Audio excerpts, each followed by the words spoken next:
ओए मंजीत, भाई मेरा नंबर कब आएगा? मेरे वास्ते पराठे बनाने वाली कब लाएगा तू? भाई पोते पोतियों के साथ खेलने का हक है कि नहीं मैनू? बंदा बिजनेस क्यों करता है? पैसे कमाने वास्ते। और पैसे क्यों कमाता है? अचार पाने वास्ते। देख मंजीत पुत्र, इस साल तूने 30 का हो जाना है। मेरी हड्डियां जो है ना वो कां की कूं कर रही हैं। अब मैंने ना तेरे और नखरे नहीं बर्दाश्त करने। इस साल जब तेरा बर्थडे का केक कटेगा ना तो पहला स्लाइस जो है ना वो तूने अपने हाथों से अपनी वोटी को खिलाना है। और ये बात तू लिख के ले ले। ना पुत्र जी ना, ऐसे घूर के तो देख मत, मेरी सेहत को कोई असर नहीं होने वाला। लो जी, अब ये रोनी बूथी बनाने की क्या जरूरत है? मेरे को कोई फर्क नहीं पड़ता। पुत्र तू समझता क्यों नहीं? ये बीजी की रूम सर्विस ना हमेशा नहीं रहने वाली। एक दिन तूने घंटी बजानी है, बीजी परांठा, बीजी लस्सी, बीजी पजामा, बीजी पजामे दा नाड़ा। और बीजी ने नहीं आना है क्योंकि बीजी ने तो टुर जाना है उत्ते बाबा जी के घर। फिर कौन संभालेगा तुझे पुत्र? कौन प्यार करेगा तुझे?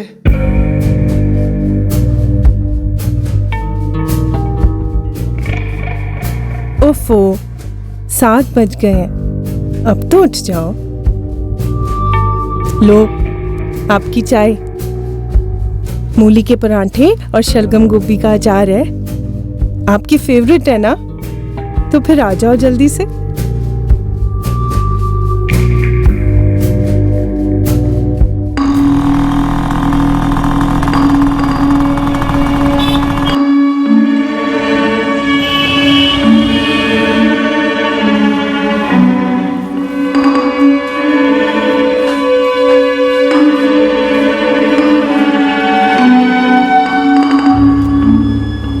तूने कोई कुड़ी देख शिख रखी है तो दस दे, मैं उसके घर वालों से जाके बात कराऊंगी। या फिर राहुल और हरप्रीत से कहती हूँ ना, वो गल कर लेंगे।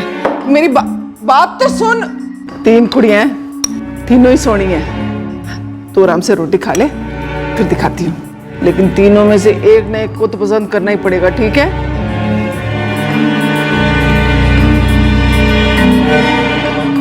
सरसों का साग और मक्के की रोटी है और खीर भी है नीचे। सर जी 32 इंच का टीवी का बिल बनाना है। सर जी, सर जी, सर जी बिल। आज तो बोनी में 32 इंच का टीवी बिका है सर जी। आज का दिन तो बड़ा ही अच्छा जाने वाला है।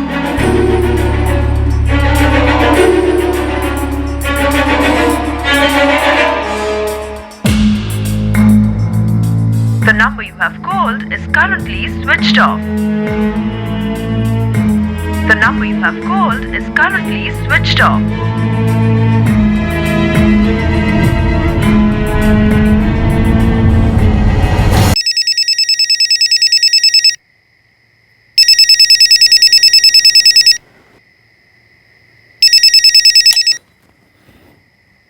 जी परमजीत आंटी। सॉरी राहुल पुत्र, इतनी रात को फोन किया ना इसीलिए। नहीं नहीं आंटी जी कोई बात नहीं, गल की है। ये मंजीत फिर कोई उधम मचा रहा है क्या? वो तो काम से घर ही नहीं लौटा। 11:30 से फोन लगा रही हूँ, उसका फोन ही स्विच ऑफ है। और आंटी जी तुसी टेंशन ना लो, कहीं मुंह फुलाकर बैठा होगा। और आप ना ये शादी को लेकर दिन रात उसकी क्लास न लिया करो। और मैं क्लास न लूँ तो और कौन ले पुत्र? माँ हूँ उसकी, 30 साल का हो गया। अपने आप को देख ले पुत्र, तू भी तो उसी की उम्र का है ना। तेरा ब्याह हो गया है, तेरा बच्चा है। तू, हरप्रीत और ऋषि कितने खुश हैं। तू नहीं चाहता कि तेरा बेस्ट फ्रेंड भी तेरी तरह खुश रहे? बिल्कुल चाहता हूँ जी, लेकिन तकदीर ने भी तो चाहना चाहिए। वो आंटी जी हर चीज का सही टाइम होता है। वो टाइम ही तो निकला जा रहा है, 30 साल का तो हो गया है। आंटी जी आप आराम से सो जाओ और उसे भी कुछ टाइम के लिए अकेला छोड़ दो। उसे ना कोई टेंशन है। कैसी टेंशन? मुझे तो बताया नहीं उसने। तेरे को कुछ बताया? दरअसल आंटी जी वो यहाँ आया था। और यार तकदीर भी तो एक चीज होती है ना राहुल, जो मिलती है वो मिलती है तकदीर से। आप चले दिल्ली और गड्डी निकल गई चंडीगढ़ और यूं अपने आप वो आपको मिल गई। ये होती है भाई तकदीर। क्यों हरप्रीत जी, सही कह रहा हूँ ना जी मैं? मंजीत आज ना कुछ ज्यादा ही पी ली है। ओ ना जी ना, वो शराब सच को और साफ करके दिखाती है जी। देखो जी, आप दोनों को मेरी ये बात माननी पड़ेगी कि तकदीर सारी सब कुछ है। राहुल, तू और मैं, हमारी दोस्ती तकदीर नहीं तो क्या है, बता क्या है? आंटी जी, मंजीत मेरे घर पहले से ही पी कर आया था, फिर और पीने की जिद कर रहा था। बैग सा गया था, उतरते ही घर वापस आ जाएगा। अब सो जाइए। कैसे सो जाऊं पुत्र, नींद कहाँ आनी है मुझे। मेरी गल का गलत मतलब मत निकालना, पर अब मंजीत पर ऐसे प्रेशर डालना छोड़ ही दें। और मेरे प्रेशर का क्या, उसका क्या होगा? काश इस दिमाग में ना प्रेशर कुकर फिट होता जो 3 सीटियां बजती और सारा प्रेशर खत्म हो जाता।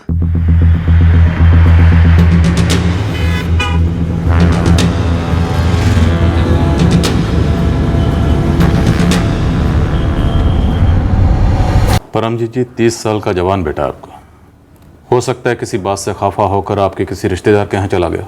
उसका एक ही रिश्तेदार है, उसकी बेटी, और मेरा भी सिर्फ एक ही रिश्तेदार है, मेरा पुत्र। कोई दोस्त? हाँ, एक दोस्त है, राहुल।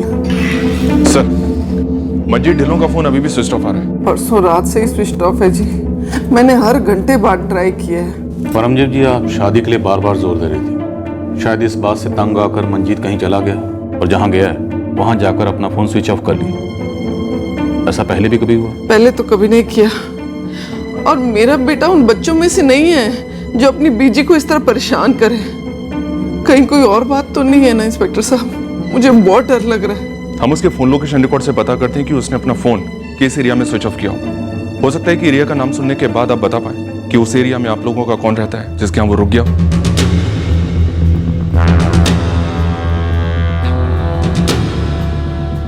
5 दिन हो गए इंस्पेक्टर साहब, फोन अब भी बंद है। क्या आपको अब भी लगता है कि वो मुझसे रूठ कर बैठा हुआ है? परमजीत जी, आप बेफिक्र रहिए, हम आपके बेटे मंजीत को जरूर ढूंढ लेंगे। मंजीत सर, ऐसा है ही नहीं कि अपना फोन बंद करके कहीं चला जाए। उसने कभी ऐसा कुछ नहीं किया। राहुल, जिस कारण के लिए उसने ऐसा किया है, हो सकता है वो भी आज तक ना हुआ हो। लेकिन सर, आंटी जी तो उसे शादी करने के लिए एक अरसे से कह रही हैं। क्या तुम्हें पता है कि उसका फोन कहाँ स्विच ऑफ हुआ? सर, मुझे कैसे पता हो सकता है? आपकी सोसाइटी से 15 मिनट की दूरी पर मीनार नगर के संत कबीर उद्यान सेक्टर नंबर 4 में। सर, मंजीत मेरे यहाँ से करीब 11:15 बजे निकल गया था। काफी पी रखी थी सर उसने, और काफी टेंशन में भी था। और आराम से चला जाऊंगा मैं, और बच्चा थोड़ा ही हूँ यार, और 30 साल का हो गया हूँ, 30 साल का। और ये बात मेरी बीजी मेरे को दिन में 10 बार याद दिलाती है। और तेरे सिवा उनका और है भी कौन? माना थोड़ा इरिटेट करती हैं, पर इरादा तो नहीं कर तेरी भलाई। हाँ भाई, कूट कूट के भलाई हो रही है मेरी, कूट कूट के। ध्यान से जाना, और घर जाते ही कोई हंगामा नहीं, चुपचाप सो जाना। ठीक है। फिर मंजीत के जाने के बाद रात को आंटी जी का मेरे पास फोन आया कि मंजीत घर नहीं पहुंचा है। देखिए ना सर, अब 5 दिन हो गए हैं, और मैं मंजीत को अच्छी तरीके से जानता हूँ। वो ऐसे फोन बंद करके कहीं बैठने वाला बंदा नहीं है। सर, अब हम सभी बहुत परेशान होने लगे हैं। वो तुम्हारे घर से अपने 2 व्हीलर पे निकला? हाँ सर, वो हर जगह 2 व्हीलर पर ही आता जाता है। मैडम, हम लोग 8:45 के आसपास अपनी दुकान को बंद करते हैं। उस दिन 9 मार्च को भी इसी टाइम पर हमने दुकान बंद की थी। तो सर जी, गुड नाइट। Good night. लेकिन उस दिन मंजीत दुकान से अपने घर नहीं बल्कि अपने दोस्त राहुल अरोड़ा के घर गया था। ये बात तो मुझे पता नहीं थी मैडम। तो तुम कह रही थी कि जब मंजीत तुम्हारे घर पर आया तो उसने पहले से पी रखी थी? जी सर, थोड़ी सी पी रखी थी। कहाँ पी होगी उसने, दुकान पर? जी नहीं सर, वो दुकान पर कभी नहीं पीता था। आप चाहे उसके असिस्टेंट संजय से पूछ सकते हैं। जी नहीं मैडम, कभी नहीं। शॉप पर तो कभी नहीं। तो मतलब मंजीत दुकान से डायरेक्ट तुम्हारे घर पर नहीं आया, वो शायद कहीं और चला गया जहां उसने शराब पी? हो सकता है सर। कौन से बार में जा सकता है, ये तो पता ही होगा तुम्हें। सर, वैसे तो रेगुलर हमारे 2-3 बार ही हैं। अब आप पूछ रही हैं तो थोड़ा याद तो आ रहा है मैडम। उस दिन सर जी ना थोड़े ऑफ मूड में लग रहे थे। मतलब कोई टेंशन थी, मतलब जैसे कि कुछ। कोई गर्लफ्रेंड या अफेयर? जी तुम्हारा नहीं, तुम्हारे बॉस मंजीत का कोई अफेयर, अभी या पहले कभी? मैडम, वो तो मुझे पता नहीं। हाँ जी, शादी का जोर तो दे रही थी जी, लेकिन आप इसको टॉर्चर वगैरह तो ना कहें जी। कहीं ऐसा तो नहीं कोई लड़की हो या कोई औरत हो जो मंजीत को पसंद करती हो, और मंजीत भी उसे पसंद करता हो, पर आप उसे पसंद ना करती? मैं मंजीत की पसंद को नापसंद कैसे कर सकती हूँ जी? मेरी तो तकलीफ ही यही थी कि मंजीत किसी लड़की को पसंद ही नहीं करता। किन्ने रिश्ते आए, किन्नी फोटो दिखाइया। उससे पूछा भी अगर कोई है तो दस दे। उसके फ्रेंड राहुल से भी पूछा कि अगर उसकी कोई गर्लफ्रेंड है तो दस दे, या कोई ऐसी लड़की है जिसको वो बोल नहीं पा रहा हो तो हम बोल देते हैं।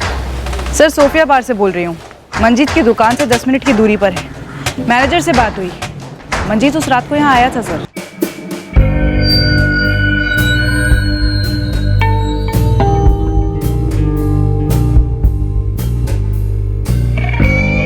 आपको ड्रिंक ही करनी है तो घर पे किया करो ना जी। आप बाहर से ड्रिंक करके आते हो, मुझे बिल्कुल अच्छा नहीं लगता। मैं खुद अपने हाथों से ड्रिंक बनाऊंगी आपके लिए, अपने हाथों से पिलाऊंगी प्यार से। उसने 4 लार्ज पैक्स पिए और फिर यहाँ से निकल गया। 4 पैक बार में, उसके बाद राहुल के घर में भी पी है और वहां से अपने 2 व्हीलर पे निकला। कीर्ति, एक्सीडेंट के सारे केसेस चेक करो। जी सर। सर जी, उसकी कोई गर्लफ्रेंड हो और वो मुझे ना बताए, ये तो इम्पॉसिबल है। अगर वो किसी को थोड़ा सा भी लाइक करता तो मुझे जरूर बताता। इतना तो हम जानते हैं कि मंजीत की माँ मंजीत की शादी कराने का 1 पॉइंट प्रोग्राम बना के उसके पीछे पड़ी हुई थी।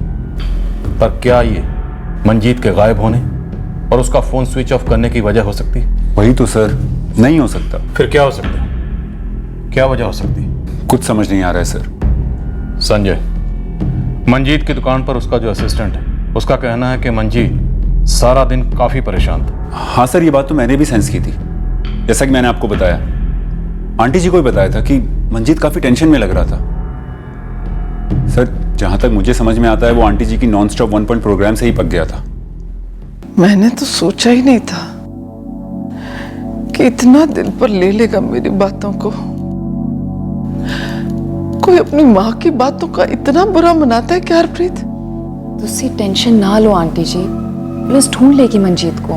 एक गल दस, तू भी तो अब मंजीत को काफी टाइम से जानती है। क्या तेरे को भी ऐसा लगता है कि वो ऐसे बिना बताए अपना फोन बंद करके अपनी बीजी को छोड़कर भाग सकता है? सवाल ही नहीं है जी। लेकिन मुझे ऐसा क्यों लगता है कि तू और राहुल ऐसी कोई बात जानते हो जो मुझसे छुपा रहे हो? ऐसी कोई गल है? ऐसी कोई गल नहीं आंटी जी। बस जब मंजीत हमारे घर आया था तो हम दोनों को भी ऐसा लगा था कि कोई ऐसी बात है जो उसे अंदर ही अंदर खाई जा रही है। पर हम ऐसा सोच भी नहीं सकते थे कि वो ऐसा कुछ कर जाएगा। ऐसा कुछ कर जाएगा मतलब? मतलब भाग जाएगा आंटी जी। आप ही कह रही थी ना अभी अभी। सफेद रंग का 2 व्हीलर है, नंबर है UP 1467Y3। कहीं भी स्पॉट होती है तो तुरंत गुलबाग नगर पुलिस स्टेशन को सूचित किया जाए। रिपीट। मंजीत दिमागी तौर पर स्टेबल है? सर जी, मंजीत की अच्छी खासी बड़ी इलेक्ट्रॉनिक्स की दुकान है। सालों पहले जब उसके पापा जी ने बिजनेस शुरू किया तो बहुत छोटा था। मंजीत ने उसे बढ़ाया। बचपन की दोस्ती है? नहीं सर, कॉलेज। दरअसल मैं मंजीत से 1 साल पहले ही मिला था, लास्ट ईयर मार्च में। मंजीत तकदीर और किस्मत में बहुत बिलीव करता है। उसका मानना है कि हमें भी किस्मत नहीं मिलवाया था। ओ यार मंजीत, अरे हम फ्रिज बदल रहे हैं, कोई किचन नहीं। वो क्या है, तेरी भाभी ने पुराने मॉडल के लिए खांचा बनवा के रखा हुआ था, अब वही मॉडल चाहिए उतनी कैपेसिटी का। अरे जी, मैं आपकी बात समझ गया, लेकिन मेरा स्टॉक आने में 1 महीना लग जाना जी। हाँ हाँ हाँ सर जी, सेक्टर 2 के ऋषि इलेक्ट्रॉनिक्स के पास उस मॉडल का स्टॉक पड़ा है। अरे जी, आप भी क्या याद रखोगे?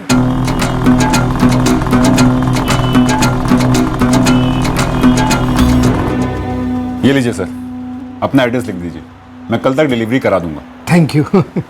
राहुल, यार हरीश जी मेरे बड़े पुराने कस्टमर हैं और बड़े ही कमाल के बंदे हैं। राहुल, तूने आज मेरी इज्जत रख ली यार। की गल करते हैं मंजीत पाजी, आपके कस्टमर सर आंखों पर। आपके खास है ना, तो चलिए 10% डिस्काउंट और लो। Thank you. ये हुई ना बात, सोने पर सुहागा। राहुल यार, इस तरह हमारी फ्रेंडशिप शुरू हुई। फिर हम मिलने लगे काम के सिलसिले में, फिर ऐसे ही मिलने लगे। फिर हमने साथ में ड्रिंक करना शुरू कर दिया। हमारी फ्रेंडशिप और गहरी होती चली गई और फिर फैमिलीज के बीच भी रिश्ता जुड़ा। जब भी हम उनके घर जाते तो परमजीत आंटी बड़ी खुश होती। हम तो मतलब फैमिली जैसे हो गए थे। जब हरप्रीत को टाइफाइड हुआ था तो पूरे 2 हफ्ते परमजीत आंटी हमारे घर रुकी थी सर। ऋषि को एक नानी माँ जैसा प्यार दिया और हरप्रीत का माँ जैसा ख्याल रखा था। इतने क्लोज हो गए थे हम। जब मंजीत 2 व्हीलर से गिरा था उसका पैर फ्रैक्चर हो गया था। वो 1 महीने हमारे घर रुका था, तब मैंने उसकी देखभाल की थी। हमारा ऋषि मैथ से नफरत करता था। आज मंजीत की वजह से बच्चा टॉप करता है क्लास में। 47 सर क्या बताया था मैंने? 98। तो लिख पुत्र 98 लिख। हमारे भी कोई खास रिलेटिव्स वगैरह हैं नहीं यहाँ, बस हम 2 फैमिलीज हैं, इसलिए आपस में जुड़े हुए हैं।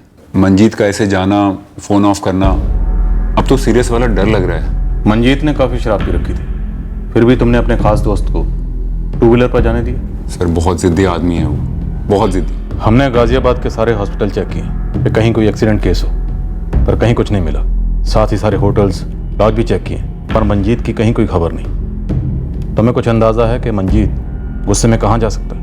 मुझे तो लगा 1 आध दिन किसी होटल रूम में पड़ा रहेगा, थोड़ी बहुत शराब पिएगा और फिर घर वापस लौट आएगा। एक तरीके से आंटी जी को सिग्नल देना चाहता है कि मुझे अकेला छोड़ दो। ये मंजीत तकदीर को काफी मानता है ना? जी सर, काफी।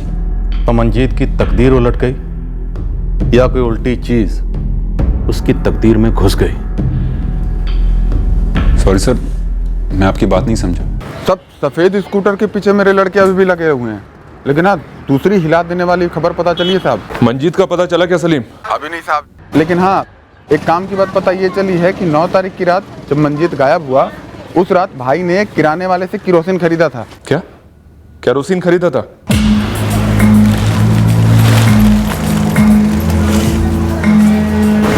भाई साहब केरोसिन ऑयल चाहिए। कितना? 5 लीटर दे दो। कोई कैन वगैरह लायो? 5 लीटर बहुत होता है। अब बहुत होते हैं तो होने दो, आप अपने इस कैन में दे दो। ये लो। हाँ साहब, यही आदमी था और थोड़ा पिया हुआ भी था।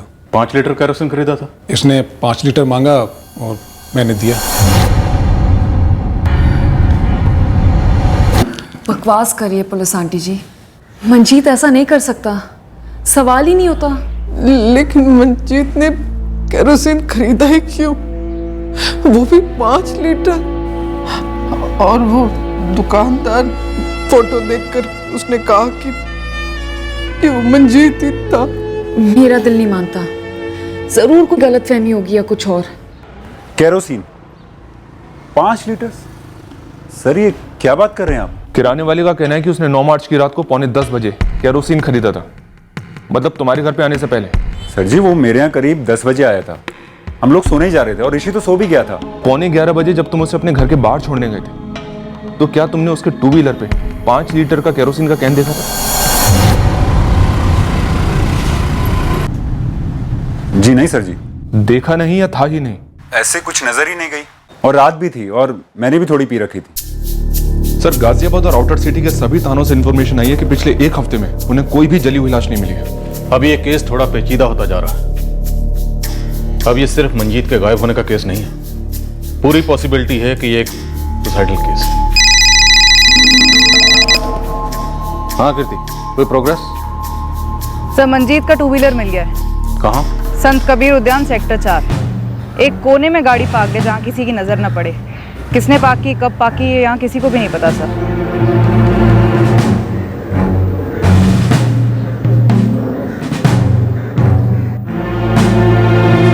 केरोसिन की बू है, काफी स्ट्रांग है। एक आदमी परेशान था, उसने काफी शराब पी रखी थी और फिर 5 लीटर केरोसिन खरीदता है। ऐसे अचानक केरोसिन क्यों खरीदेगा? सर शायद सुसाइड अटेम्प्ट किया हो। पर बॉडी की कोई खबर नहीं। सुसाइड अटेम्प्ट सक्सेसफुल ना हुआ हो, ये भी तो हो सकता है। 100% कोई और कारण रहा होगा। मतलब माँ का टोकना एक लेवल की परेशानी होगी, लेकिन यूं गायब हो जाना, सुसाइड अटेम्प्ट करना, कहीं ऐसा तो नहीं कि मंजीत खुद एक प्लान करके कोई नाटक रच रहा हो? इतना भयंकर नाटक, वो भी अपनी माँ को डराने के लिए, ताकि वो प्रेशराइज करना बंद कर दे। दरअसल जो हुआ था कि वो एग्जैक्टली वही था जिसका हम अंदाजा लगा रहे थे, या बात कुछ और थी? इस बात की कोई भी कंफर्मेशन उस वक्त हमारे सामने नहीं थी। मंजीत भयंकर नाटक कर रहा था या वाकई कुछ भयंकर हुआ था, उस वक्त हमारे सामने सिर्फ थ्योरीज और एंगल्स थे। सर 2 व्हीलर छुपाया गया, केरोसिन खरीदा गया, प्लानिंग तो तगड़ी नजर आती है। सर जहाँ 2 व्हीलर छुपाया गया था संत कबीर उद्यान में, उसी के पास मीनार नगर में मंजीत का फोन स्विच ऑफ हुआ था, सेक्टर 4 में। और मंजीत के फोन रिकॉर्ड्स में हमें कोई सस्पिशियस नंबर नहीं मिला। किसी यंग लड़के का तो बिल्कुल नहीं। सर हो सकता है माजरा यंग लड़की का हो ही नहीं, यंग लड़के का हो।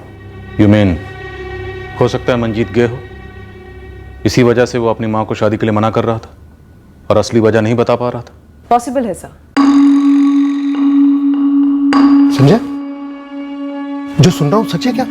मंजीत गायब हो गया? हरीश जी पता नहीं सर जी कहाँ गायब हो गए, यहाँ मेरी लगी पड़ी है। ऊपर से पुलिस के सवाल भी और अजीब होते जा रहे हैं। ये कैसा सवाल है मैडम? पहले आप पूछ रही थी कि गर्लफ्रेंड है, अब पूछ रही है बॉयफ्रेंड है। मतलब बेडरूम में वो क्या है, मेरा उससे क्या ताल्लुक हो सकता है मैडम? मैं तो ईमानदारी से अपनी सर्विस करता हूँ, 3 साल से कर रहा हूँ। और जब सर जी दुकान पे नहीं होते तो मैं ही दुकान को संभालता हूँ, जैसे अभी संभाल रहा हूँ। इसके अलावा तो मुझे कुछ नहीं मालूम मैडम।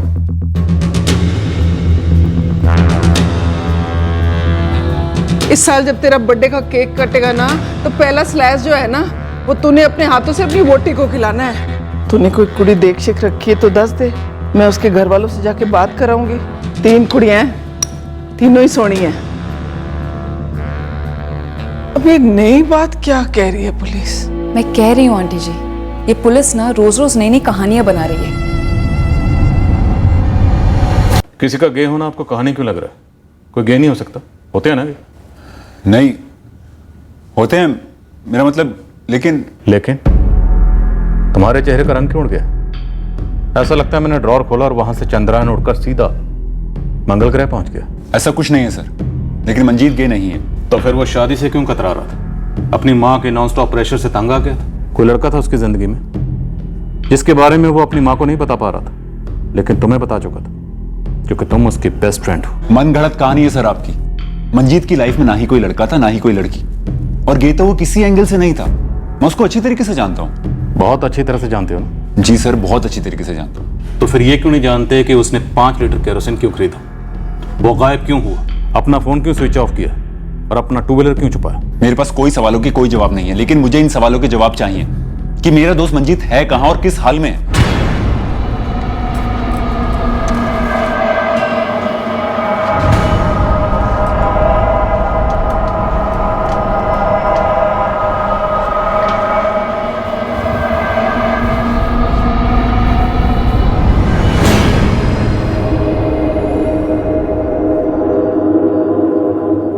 राहुल अरोड़ा।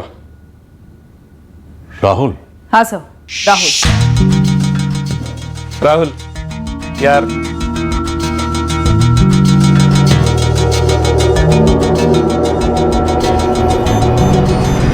सर देखा जाए तो इस केस में कोई संदिग्ध नहीं है, बस चंद किरदार हैं। पहला किरदार लीड कैरेक्टर मंजीत सिंह, जो विक्टिम है या इस पूरी नौटंकी का राइटर है, यह भी क्लियर नहीं है। उसके बाद है उसकी मां परमजीत, जो मंजीत पे दबाव डालती है शादी के लिए। फिर आता है उसका दोस्त राहुल, जो मंजीत का काफी करीबी दोस्त है, या हो सकता है कुछ और भी है। और अंतिम किरदार राहुल की पत्नी हरप्रीत, जो इस मुश्किल घड़ी में मंजीत की मां का सहारा बनी हुई है। फिर है 5 लीटर केरोसिन जो मंजीत ने खरीदा और काफी सारी शराब जो वो पी गया था। सर कहीं ये केरोसिन और शराब की बू घर के अंदर जल रही खिचड़ी की बू पर हावी तो नहीं हो रही है? पॉसिबल है, बिल्कुल पॉसिबल। ये शराब या केरोसिन एक डाइवर्जन, एक सेटअप हो घर की 4 दीवारों के बीच, या फिर 2 घरों की 8 दीवारों के बीच कुछ ना कुछ था जो सड़ रहा था, जल रहा था। इस सड़ने और जलने की बू किसी ना किसी को तो आई होगी। अब हमें इस किसी ना किसी तक जल्द से जल्द पहुंचना। खंगालो। उनका नाम तो नहीं पता, पर वो वाइट स्कूटर वाला आदमी, वो तो कई बार राहुल के यहाँ आता है। मुझे मिल गया वो 1,35,000। राहुल अरोड़ा का काफी करीबी दोस्त मालूम होता है। उसके बेटे ऋषि से भी वो काफी क्लोज है।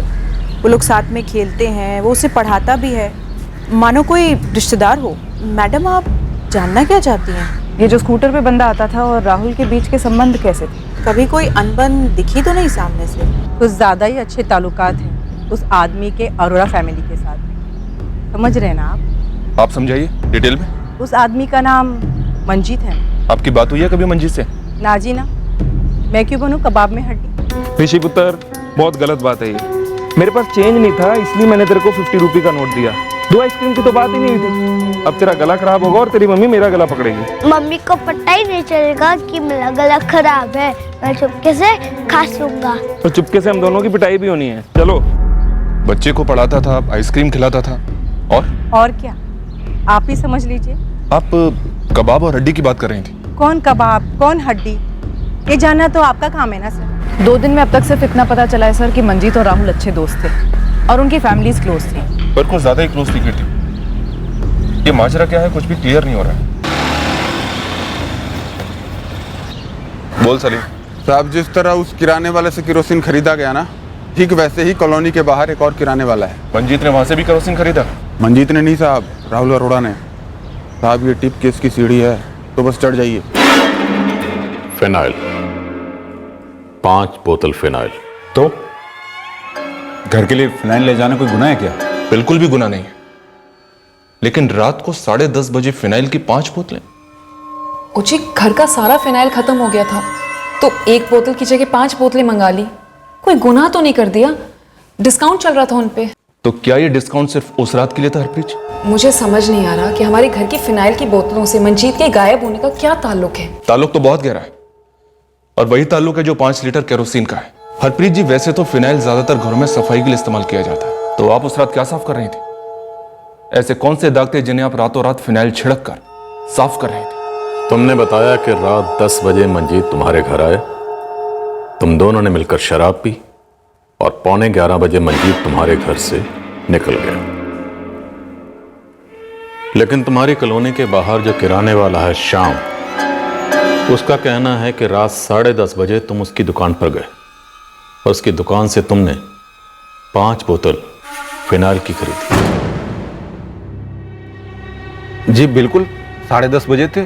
राहुल अरोड़ा जी आए और 5 बोतल फिनाइल ले गए। पक्का 10:30 बजे, 9 तारीख को? टाइम कैसे याद है आपको? साहब, रोज 10:30 बजे दुकान बंद करता हूँ। जैसे ही दुकान बंद करने वाला था तभी राहुल जी आ गए।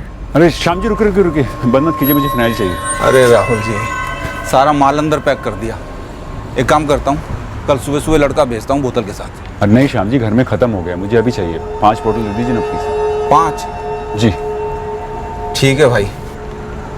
मंजीत ढिल्लों के साथ शराब के चलते सेशन के बीचों बीच तुम हड़बड़ी में शाम किराने वाले की दुकान पर गए और वहां जाकर 5 बोतल फिनाइल खरीदी। क्यों? केरोसिन तो मंजीत ने खरीदा था और तुमने फिनाइल खरीदी। तुम दोनों मिलकर कौन सा कॉकटेल बना रहे थे?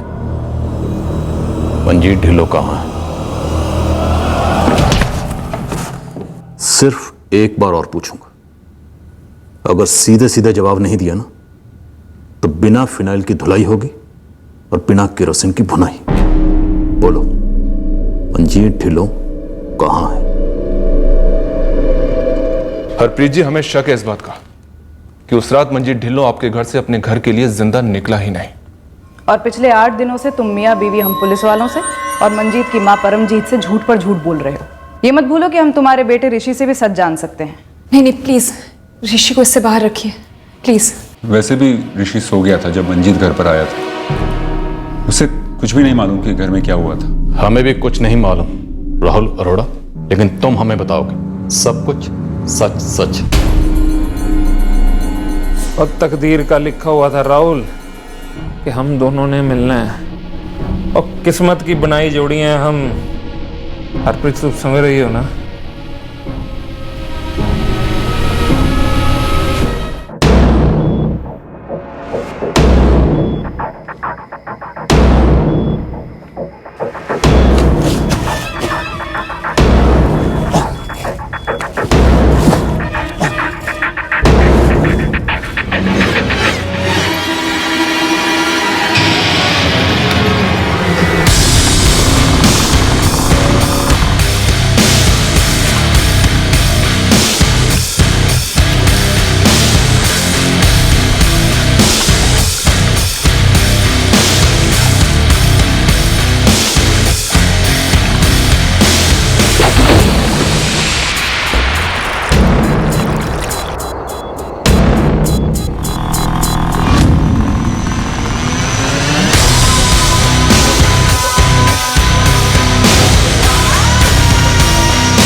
फोन का क्या करेंगे जी? मैंने उसका सिम निकाल के फेंक दिया है। तुमने घर अच्छी तरीके से साफ कर दिया है ना? हाँ जी, कोई दाग वाग नहीं दिखेंगे कभी। रामचरण, मुझे 6-7 सफाई कर्मचारी चाहिए और एक जेसीबी का अरेंजमेंट करो मीनार नगर के पास वाले नाले पर। हाँ, लाश है इंसान की, नाले से निकालनी है। राहुल अरोड़ा, जुर्म के दाग इतने भी हल्के नहीं होते कि फिनाइल से मिटा दिए जाए। मंजीत से इतनी गहरी दोस्ती, फिर उसका कत्ल क्यों किया? दोस्ती तो गहरी थी सर, लेकिन मंजीत की नीयत हल्की पड़ गई थी। कैसे? ब्लैकमेल कर रहा था कि तुम्हारी बीवी हरप्रीत को सब कुछ बता देगा। मंजीत पागल हो गया था सर, रिश्तों की सारी हदें पार कर दी थी उसने। ऐसी कौन सी हदें पार कर दी थी उसने कि आपने भी इंसानियत की सारी हदें पार कर दी? कत्ल कर दिया उसका? नहीं सर, आप गलत समझ रहे हैं। कुछ नहीं समझना मुझे, सिर्फ सुनना है कि तुमने मंजीत ढिल्लों को क्यों मारा। नहीं सर, उसको मारने का कोई इरादा नहीं था, लेकिन वो मेरे और हरप्रीत के सर पे चढ़कर भंगड़ा करने लगा था। और उस रात 9 तारीख को तो जैसे हद ही हो गई थी नौटंकी की, और उससे 3 रात पहले 6 तारीख को तो समझिए पूरी रिहर्सल हो चुकी थी।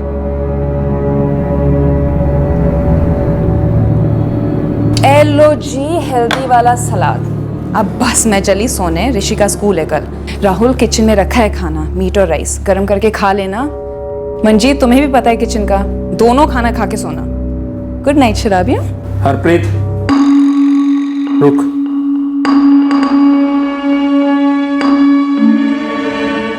हरप्रीत, मुझे शादी करनी है तुमसे। I am serious, I love you. Shut up Manjeet, मुझे ऐसे जोक्स पसंद नहीं है। जोक नहीं कर रहा हूँ, मुझे तुमसे शादी करनी है। और बस ओए हरप्रीत, तू जा, फाइनल वाला गुड नाइट, इसे मैं संभालता हूँ। बैठ, ज्यादा चढ़ गई तुझे आज। और मेरे को सच में शादी करनी है यार हरप्रीत से। तो तू मुझसे मेरी बीवी का हाथ मांग रहा है? सच में? आहो सच में। वो तेरे साथ आज के बाद शराब ही नहीं पी, वो तेरी औकात ही नहीं है। तू मतलब, तू निकल, अबे तू निकल, तू घर जा। राहुल, तो एक मिनट जीते, इस बारे में कल बात करेंगे। तू घर, तो इस बारे में कल बात करेंगे, तू निकल। और यार वो मेरे लिए बनी है यार। एक मंजीते बहुत हो गया, एक शब्द और बोला था 32 ही तोड़ के तेरे हाथ में दे दूंगा। और यार तू समझ ही नहीं रहा। नहीं समझना मुझे, तू बस एक बात समझ कि तुझे मेंटल ट्रीटमेंट की जरूरत है, वरना कोई किसी आदमी को उसकी वाइफ के साथ शादी करने का प्रपोजल नहीं देता नॉर्मल लोगों की दुनिया में। चल बाहर निकल। यार राहुल, तू जा, तू कल बात करेंगे। और यार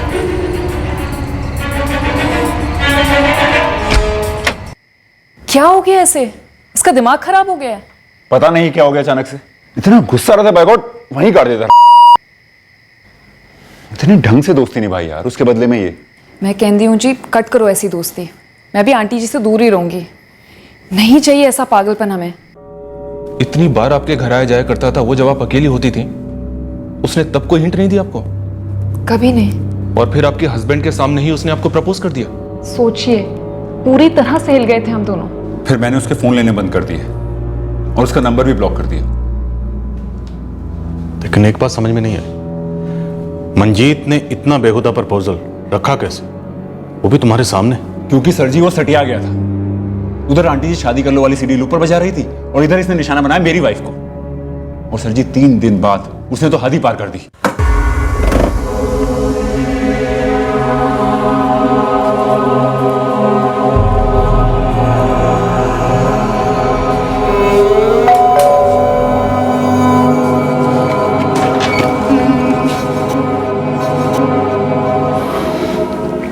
देख मंजीत, तू अभी यहां से निकल ले। मैं तुझे बता रहा हूं, मेरे दिमाग में पागलों वाला गुस्सा भरा हुआ है। रब्बी सौ मैं कुछ कर दूंगा तेरे साथ, तू यहां से निकल ले। माचिस और तीली है मेरे पास, अगर मेरी बात नहीं सुनी ना तो अपने आप को जला लूंगा तेरे दरवाजे के आगे।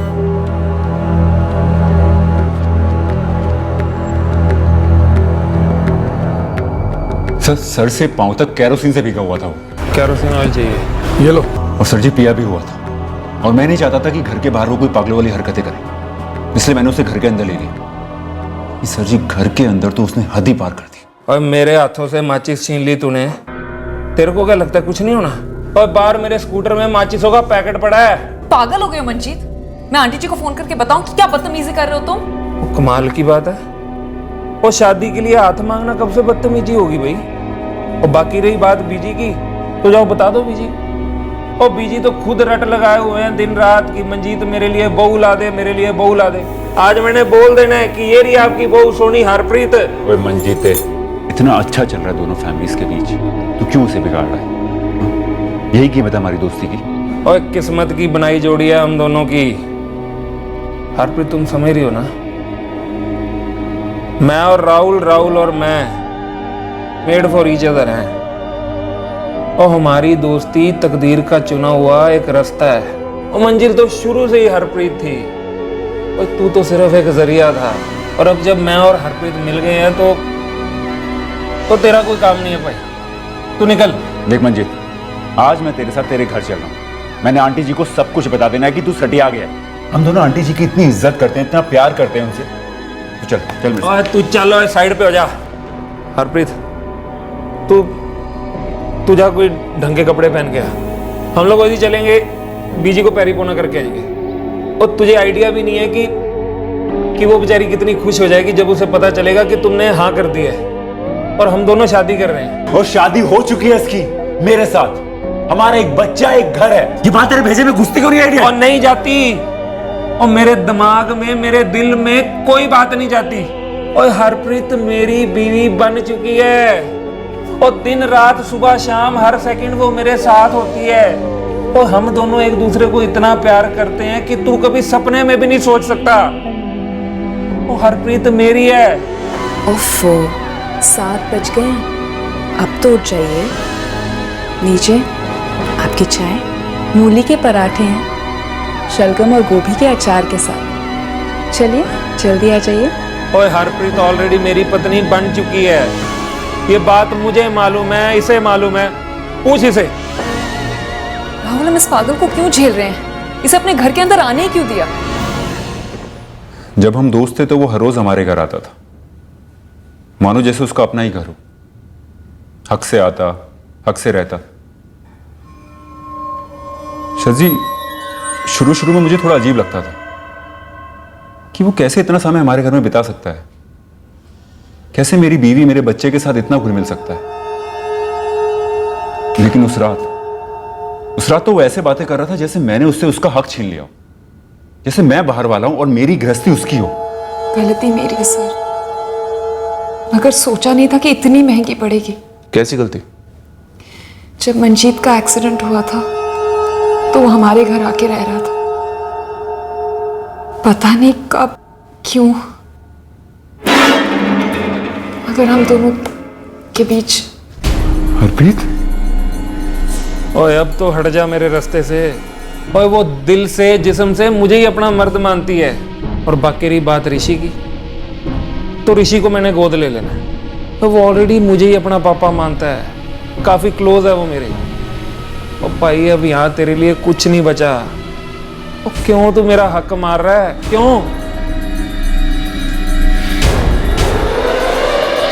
सर, मंजीत की बॉडी मिल गई है। नाले में कहीं आगे बह गई थी, टनल के एक कीले से अटक गई थी। अगर हम नहीं ढूंढते तो क्या ये सफाई वाले कभी नाला साफ नहीं करते?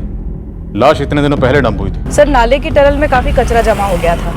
वो लोग कह रहे थे कि 1-2 दिन में सफाई करने ही वाले थे। लाश की कंडीशन क्या है? सर, बॉडी को प्लास्टिक और बेडशीट्स में लपेटा गया था, इसलिए पानी से कांटेक्ट कम हुआ है। डिकम्पोज हुई है, फिर भी उतनी बुरी हालत नहीं है। शिनाख्त आसानी से हो जाएगी सर।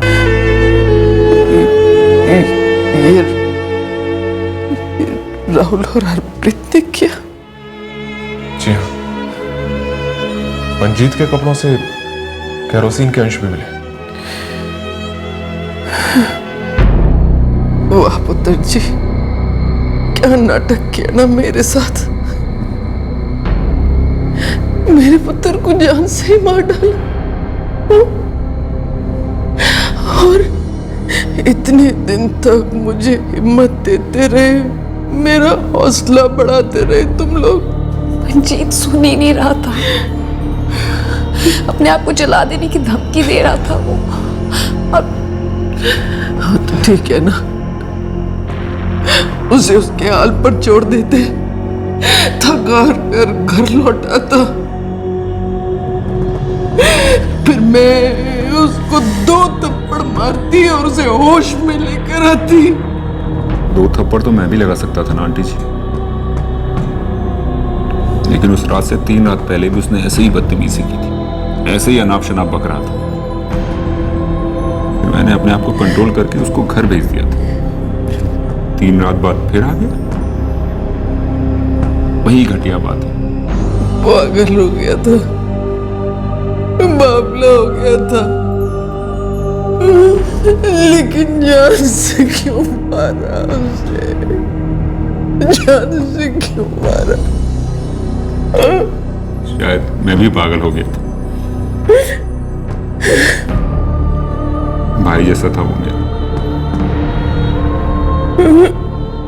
आप ही कहती थी हम दोनों भाई,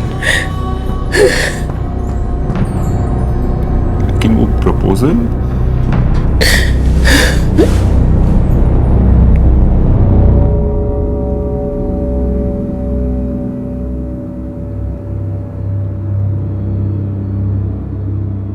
ऐसे जुर्मों को कैसे रोका जा सकता है जो घर की 4 दीवारों के बीच आपसी रिश्तों के कारण हो जाते हैं? मुश्किल है।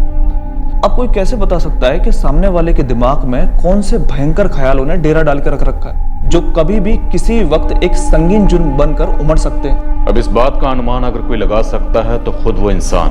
जब ये भांप ले कि 2 कदम गलत दिशा में आगे बढ़ चुके हैं, तब जरूरी हो जाता है कि 2 कदम पीछे लिए जाए।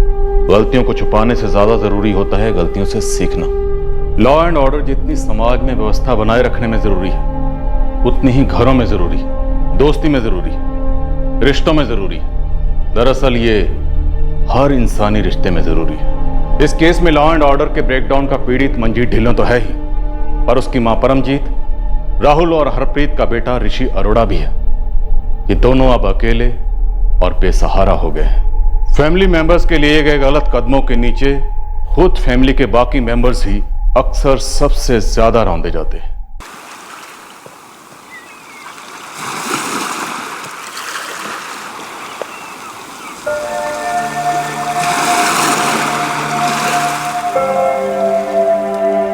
आपके चहेतों के पापों के हिसाब कभी कभी आपको ही देने पड़ते हैं।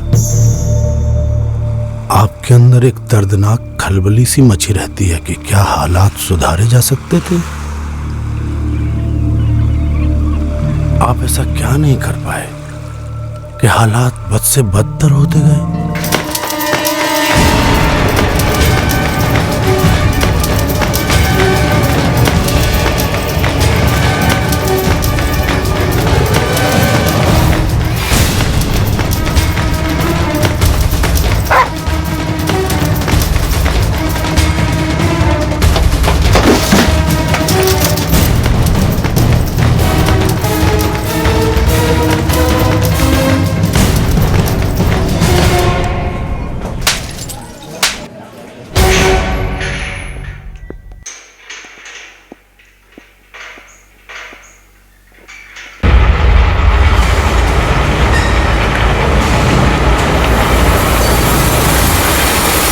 लक्ष्मण दादा। अरे पंकज कैसे है? सत्यन को फिर से पुलिस ने पकड़ ली। अब क्या कर दिया उसने? क्या पता दादा, अपने जगदीश ने देखा उसे भागते हुए, पुलिस पीछा कर रही थी, लास्ट में उन्होंने उसे पकड़ ही लिया।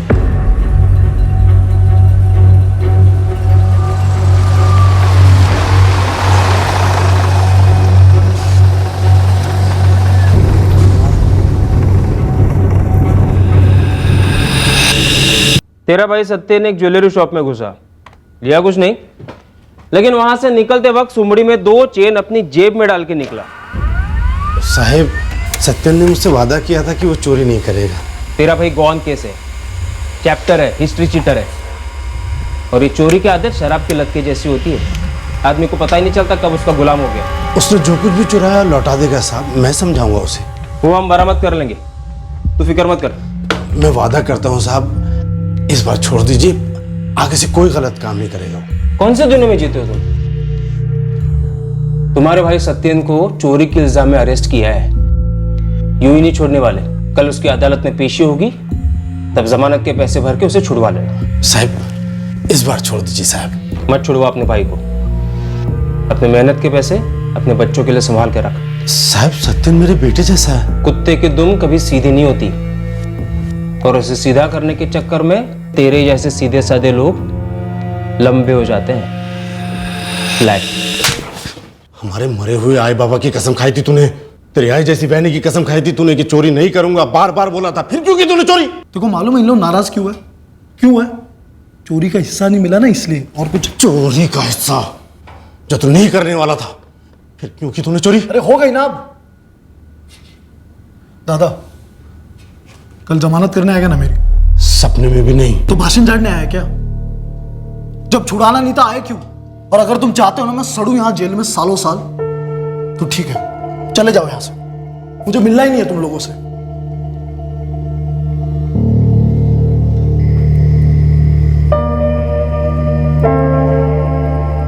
जमानत के लिए कितने पैसे लगेंगे?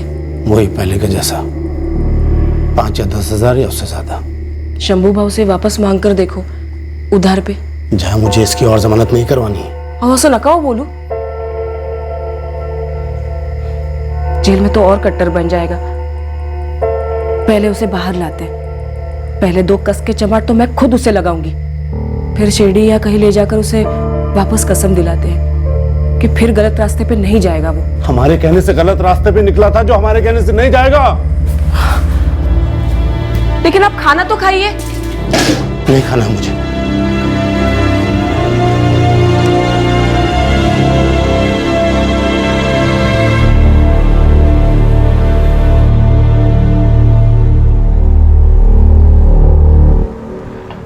लक्ष्मण दादा, जुगाड़ हुआ कुछ जमानत का? अरे इस बार तो हो गया, वो शंभू भाव ने उधार दे दिया। पंकज, जगदीश, मुझे तुम दोनों की मदद चाहिए। अरे बोलो ना दादा, क्या करना है? सत्यन को सुधारना है। दादा हम लोगों ने क्या कम ट्राई किया होगा क्या? तो फिर से करो ना। तुम लोग तो उसे बचपन से जानते हो, तुम लोग जैसी नौकरी करते हो उसे भी कहीं काम पे लगा दो। 2 पैसे कमाएगा, काम में लगा रहेगा, तो चोरी की आदत अपने आप छूट जाएगी। बस इस काम में मेरी मदद कर दो। आप हाथ क्यों जोड़ रहे हो? हमें भी तो उतनी फिक्र है सत्यन की जितनी आपको है। दादा हम लोग ना फिर से कोशिश करते हैं सत्यन को लाइन पे लाने के लिए। इस बार मैं पिघलने वाला नहीं हूं। सीधे कह दूंगा सत्यन से, अपना काम शुरू कर, नहीं तो रास्ता ले। कमा खा अपना।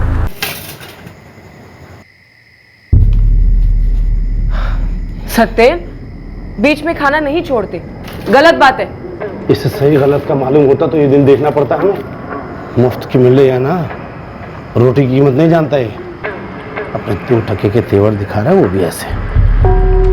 लॉकअप और जेल में जो कुटाई हो रही थी ना वही ठीक थी, कम से कम इनकी बातों से तो ठीक थी। सत्यन, तू खाना खत्म कर। रुक जा, इसे मेरी बातें बुरी लगती हैं लेकिन अपनी आदत नहीं सुधार सकता। हे स्कूल में श्रेया को क्या चढ़ाते हैं पता है? चोर की भतीजी। तुम्हाला किती वेळा सांगितलंय, खाना खाते वक्त मत डांटा करो उसे। आज ही तो लौटा है जेल से, उसकी पसंद का खाना बनाया था मैंने। उसकी पसंद बहुत भारी पड़ गया। बचपन में जब पहली बार चोरी की थी ना, तभी दांत तोड़ देने चाहिए थे। ये दिन देखना ना पड़ता। अरे अभी आप भी बिना खाए चल दिए, क्या हो क्या रहा है?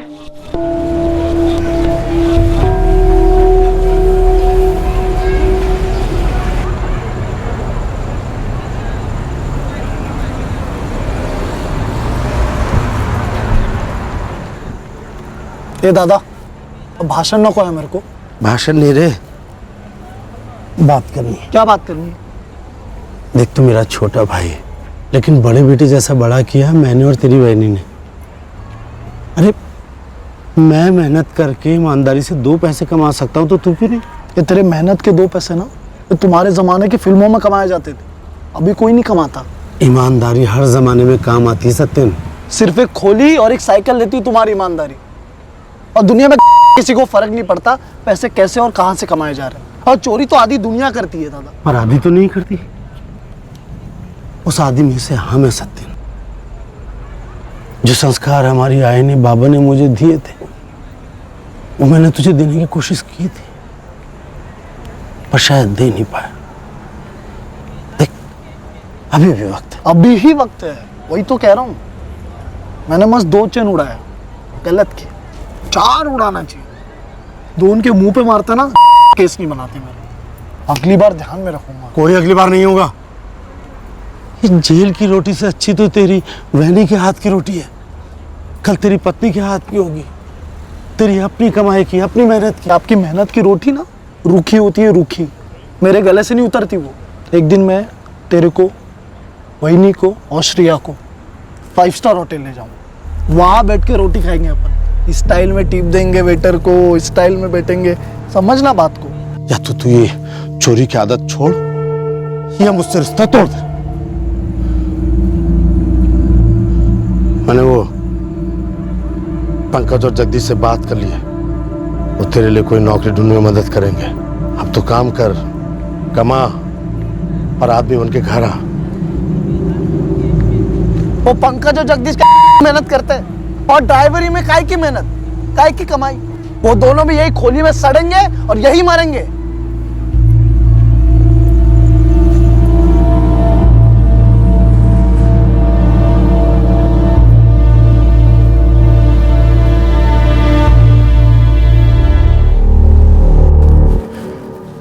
अरे जा जाके कहाँ चला जाएगा? और अब की बार आएगा ना तो घर के अंदर घुसने मत देना, समझी? कल रात आप सो गए थे, उसके बाद आया था वो, खाना भी खाया। मैंने तुझसे कहा था ना कि घर के अंदर घुसने मत देना। उसने वादा किया है आइंदा से चोरी नहीं करेगा वो, और सवेरे आपके उठने से पहले ही चला गया, चाय तक नहीं पी। पंकज और जगदीश से काम मांगने गया है वो।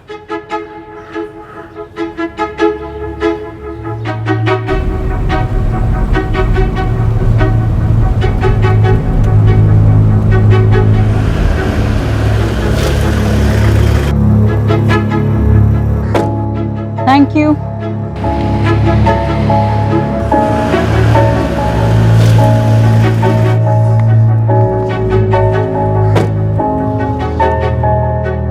क्या रे सत्य, सब बराबर ना? एकदम टकाटक। वहनी चाह तैयार हैगा? हो आहे, देते।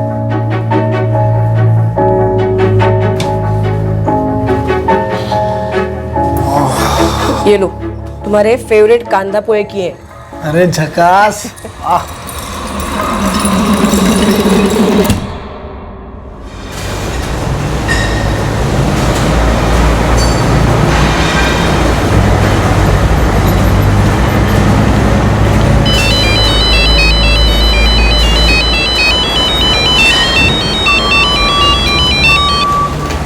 हाँ जया, क्या हुआ? सत्यन अभी तक नाइट शिफ्ट से लौटा नहीं है। अरे एक्स्ट्रा ड्यूटी पे लगा दिया होगा। मैं कितनी फोन लावले त्याला, उसका फोन भी बंद आ रहा है। अरे बैटरी खत्म हो गई होगी, आ जाएगा। कुछ देर बाद ट्राई कर लेना है।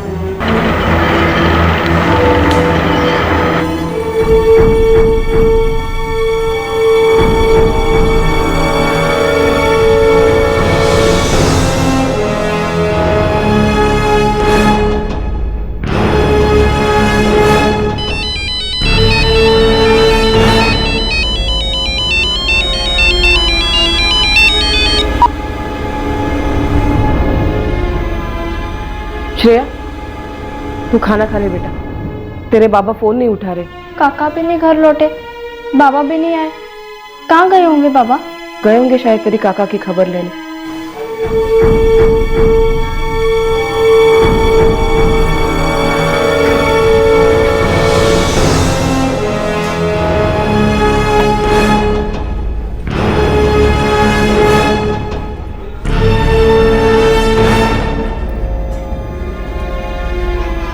आहो, हे काय? आप यहाँ बैठे हो, फोन क्यों नहीं उठा रहे थे आप? और सत्यन का भी फोन बंद आ रहा है। काय चाललंय काय? आहो, बोला काय तेरी? क्या हुआ है? फिर कोई लफड़ा किया, फिर से उठा लेंगे पुलिस सत्यन को। नहीं, कल रात मतलब 21 की नाइट तो सत्यन की ड्यूटी थी नहीं। मतलब कल रात उसका ऑफ डे था? हाँ, ऑफ डे था। अरे ऐसे कैसे? मेरे से बोल के गया था कि आज एक दिन छुट्टी मिली है, आराम करना करी। कुछ काम है वही नहीं, और छुट्टी किधर है आज? ओह, ड्यूटी है? और नहीं तो क्या, शाम से लेकर सुबह तक काम कर रहा था या हमसे झूठ बोल रहा था, नहीं पता जाया। आपको कैसे पता कि पुलिस उठा के लेके गई सत्यन को? आप गए थे पुलिस स्टेशन? नहीं, और इस बार जाऊंगा भी नहीं। अरे पंकज, सत्यन कहाँ है? मोबाइल भी बंद है उसका। मैं पूरा दिन ड्यूटी पर था लक्ष्मण दादा, इसलिए आपको बताने आ नहीं पाया। क्या बताने? वो एक बुरी खबर है, सत्यन को फिर से पुलिस ने पकड़ लिया। अब क्या किया उसने? दादा लगता है इस बार कोई मर्डर वर्डर किया उसने। चल निकाल 10 रुपए निकाल। देख सत्यन यादव। सलाम साहब। 12 सलाम के बच्चे 12। अरे क्या हो गया? बाहर आ। अपन ने कोई लफड़ा नहीं किया साहब, अपन अभी ड्राइवरी का काम करता है, गलत काम सब बंद कर दिया अपन। कल रात दारू पी के एक आदमी को काट डाला और लाश नाली में फेंक दी। कह रहा है सब गलत काम बंद कर दिया। मैं तो पूरी रात ड्यूटी पे था कल। अब हम ड्यूटी पे हैं। अरे फुल डे फुल नाइट तेरी याददाश्त ताज़ा करेंगे। हवाला।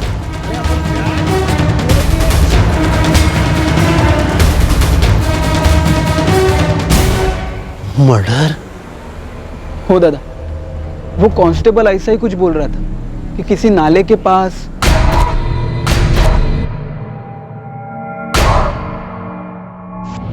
दादा संभालो, दादा संभालो अपने।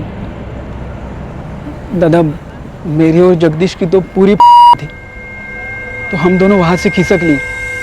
एक तो हमें पता भी नहीं था कि क्या लफड़ा है, ऊपर से सत्यन ने मर्डर किया, तो उसके साथ रहने का क्या फायदा ना दादा। सत्यन ने किसी को मार डाला? मुझे नहीं पता जया, मैं पुलिस स्टेशन गया ही नहीं, हिम्मत ही नहीं हो रही मेरी।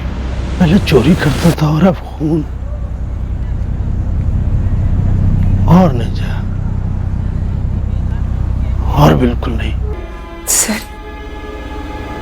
आप पक्का है ये मेरे पति विशाल है?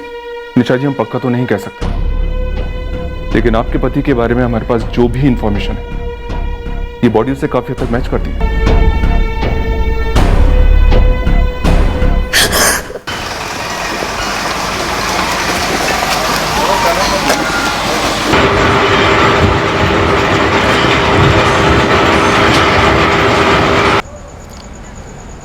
कुछ पता चला किसको मार डाला सत्यन ने? क्या हुआ था उन दोनों के बीच? सॉरी दादा, कुछ भी पता नहीं चला। दादा उसने एक शब्द भी नहीं बोला हमसे। दूसरे दिन तो आराम से हमारे साथ पत्ते खेल रहा था, जैसे कुछ हुआ ही नहीं। मुझे लगा मेरा भाई सुधर गया हमेशा के लिए, सीधे रास्ते पे आ गए। आई बाबा के संस्कार, मेरी कोशिश काम आ गई। दादा हम भी तो वही सोच रहे थे ना, हमेशा से उसको समझाते आए थे। अब भी काम पे इसी उम्मीद से लगाया था कि चलो छूट जाएगी इसकी गलत रास्ते की लत। दादा इसमें ना आपकी कोई गलती नहीं है। दिल नहीं मानता। मैं तो हमेशा खुद को ही कोसता कि क्या कमी रह गई थी, क्या गलती हो गई थी सत्यन की परवरिश में मुझसे।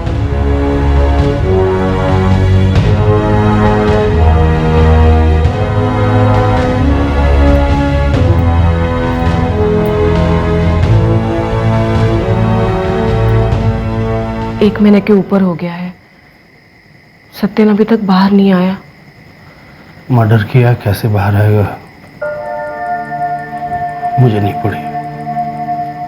सरने दो से। देखिए, मैं दिल से बोलती हूँ, हमारा सत्यन किसी की जान नहीं ले सकता। आप उसके बड़े भाई हो, बेटे जैसा है हमारे, जिम्मेदारी है ना हमारी। चोर था, अब खून ही हो गया है। आप एक बार मिल तो लो, पुलिस वालों से बात तो कर लो, शायद उन्हें कोई गलत फहमी हुई हो। डर लगता है मुझे, कहीं ऐसा ना हो सत्यन के जुर्म के चक्कर में हम ही लोग लपेटे में आ जाए। क्यों नहीं समझ रहा था वो जो कर रहा था, उस सबसे ज्यादा परेशानी हमें हो रही थी, मुझे हो रही थी।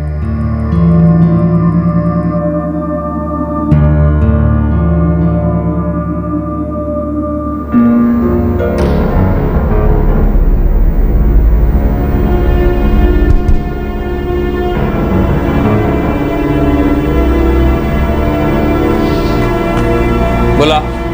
मेरा भाई सत्यन जादव। क्या हुआ उसे? मिलना था साहब उससे। जेल में? नहीं साहब, 22 मार्च को अपने पुलिस थाने में तो अरेस्ट नहीं हुआ था सत्यन जादव। वैसे बड़ा पहुंचा हुआ और महा चैप्टर आदमी है सत्यन जादव। 3 बार तो मैंने उसे अरेस्ट किया है। लेकिन साहब 21 मार्च की दोपहर घर से निकला था ये कह के कि नाइट ड्यूटी है, काम पे जा रहा है, और 22 मार्च की सुबह गिरफ्तार हुआ मर्डर के चार्ज पर। मर्डर? कहाँ किया था मर्डर? ये तो नहीं मालूम। 3 महीने हो चुके हैं जादव, कोर्ट में पेश किया गया होगा, अब जुडिशियल कस्टडी में होगा। देखो जादव, किसी और पुलिस स्टेशन का केस होगा। तुम एक काम करो, मर्डर कहाँ हुआ पता करो, तो पुलिस स्टेशन का पता चल जाएगा। वो तो हमने ना पूछा ना पता किया दादा, लेकिन पुलिस वाले थे गाड़ी में, और जिस गाड़ी में लेके गए वो गाड़ी भी पुलिस वालों की थी, लेकिन उस गाड़ी के ऊपर किसी थाने का नाम वाम कुछ भी नहीं लिखा था। किसका मर्डर किया होगा? कुछ तो आइडिया होगा तुम्हें? कोई पुरानी दुश्मनी? नहीं पता दादा, लेकिन दादा पुलिस वाले अगर बोले कि जुडिशियल कस्टडी में है तो इसका मतलब वो किसी थाने में नहीं होगा। क्यों? क्योंकि लॉकअप मतलब पुलिस कस्टडी और जुडिशियल मतलब जेल।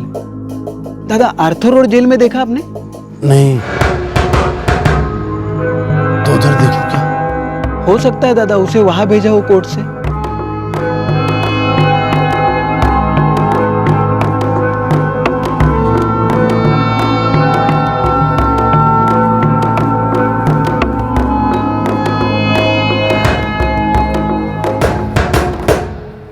और कोई नाम है क्या?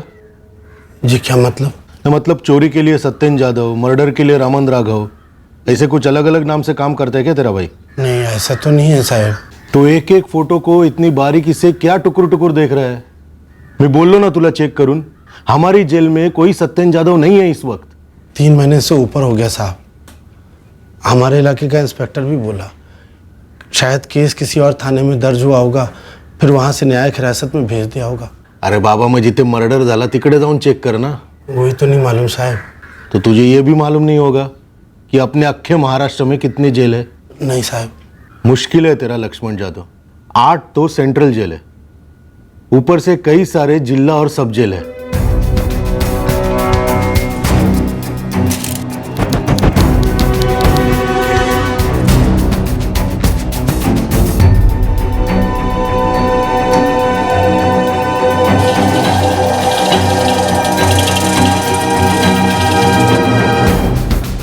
लक्ष्मण दादा, मैंने माहिती निकाली है। दादा अपने सत्यन का केस बोरिवली सेशन कोर्ट में ही आया होगा, ऐसा एक वकील बोला। तो वहां से उसे किस जेल में ले गए होंगे?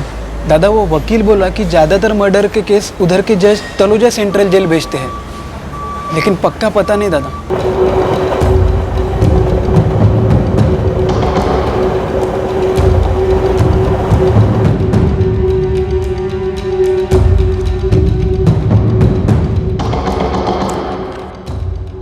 लक्ष्मण जादव, एक बार तेरे को बोल दिया कि कोई सत्यन जादव नहीं है इस जेल में, तो क्यों इतनी देर से रजिस्टर चाटे जा रहा है? बोरिवली सेशन कोर्ट के वकील ने बोला शायद तलोजा जेल ही भेजा होगा।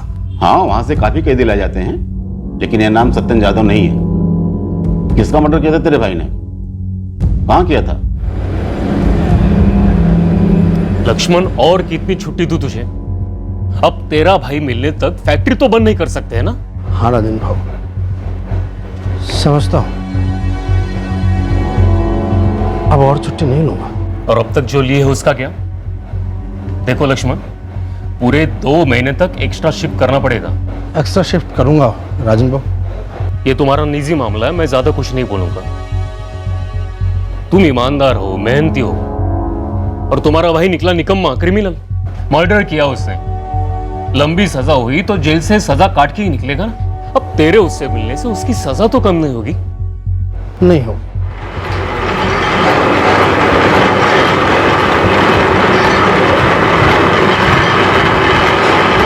4 बड़े जेलों में नहीं है, कहीं और डाला होगा ना उसे।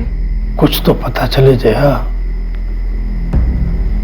अभी तक कुछ भी मालूम नहीं।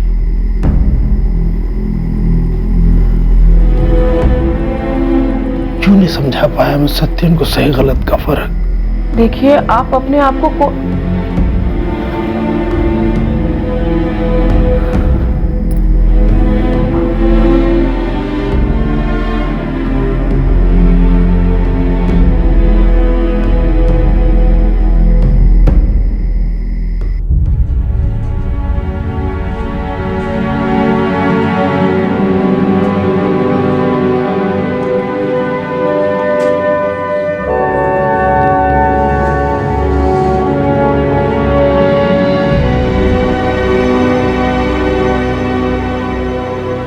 लक्ष्मण, इकडे रे बड़ा। काय आई? मैं सत्य के सामने बोलना नहीं चाहती थी। अब तुझे जो मालूम है वो मुझे मालूम है। आता सगळं संपलं रे। अब मेरा समय आ गया। तू कहीं नहीं जा रही। डॉक्टर साहब ने बोला है तू बिल्कुल ठीक हो जाएगी। और मेरी बात सुन, अब तू उसके लिए बड़ा ही भाई नहीं है, अब तो उसके लिए माँ बाबा बनेगा। हो आई, आईची शपथ। आई तुझी शपथ।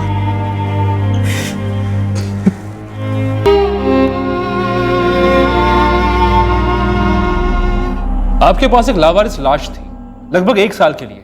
क्या इस लावारिस लाश का हिस्ट्री शीटर सत्येंद्र जाधव के गुम होने के साथ कोई कनेक्शन था? क्या ऐसा था कि ये लाश सत्येंद्र की विक्टिम की थी और सत्येंद्र इस मर्डर के बाद फरार हो गया था? सत्येंद्र यादव का गायब होना और लावारिस लाश के बीच का कनेक्शन तो उस वक्त हमें पता नहीं था, क्योंकि हमें यह भी पता नहीं था कि सत्येंद्र यादव वाकई में गायब हुआ था।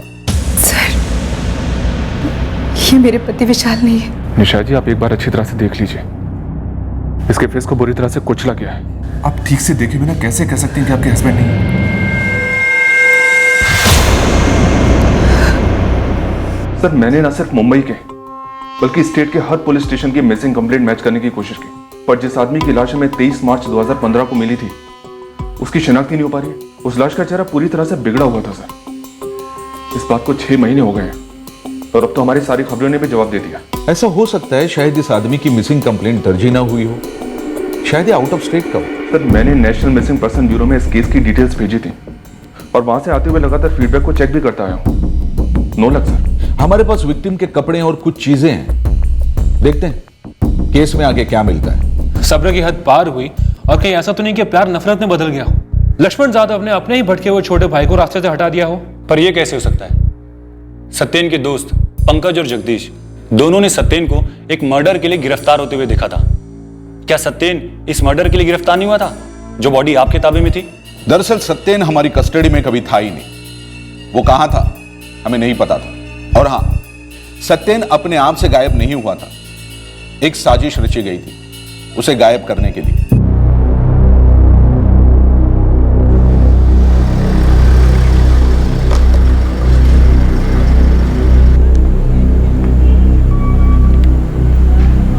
यार जगदीश, आज फिर आए थे लक्ष्मण दादा।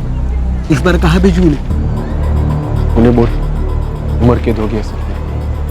यार 3 बार बोल चुका हूँ कि मर्डर केस था, हुई होंगी लंबी सजा, लेकिन यार जिद करते हैं कि कौन सा जेल और कौन सा केस। यार जिले के सारे जेल जा चुके, वो पुणे और अहमदनगर भी जाके आए। कहीं उन्हें शक तो नहीं हो गया पंकज? नहीं बे, उन्हें बस एक बार सत्येंद्र से मिलना है और उसी के पीछे लगे हैं। लेकिन यार अब हम क्या करें?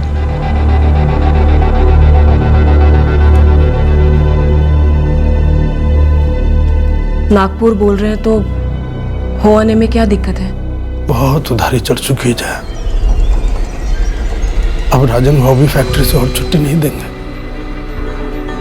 मांगने में भी शर्म आती है। फिर से एक बार मांग कर देखो, हो सकता है सत्येंद्र नागपुर जेल में हो।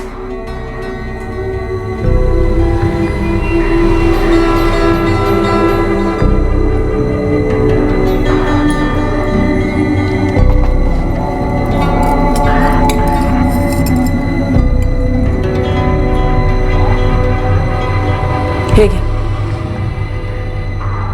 इन्हें बेच दो या गिरवी रख दो, कम से कम 3-4 हजार तो आ ही जाएंगे ना। काई पण बनने,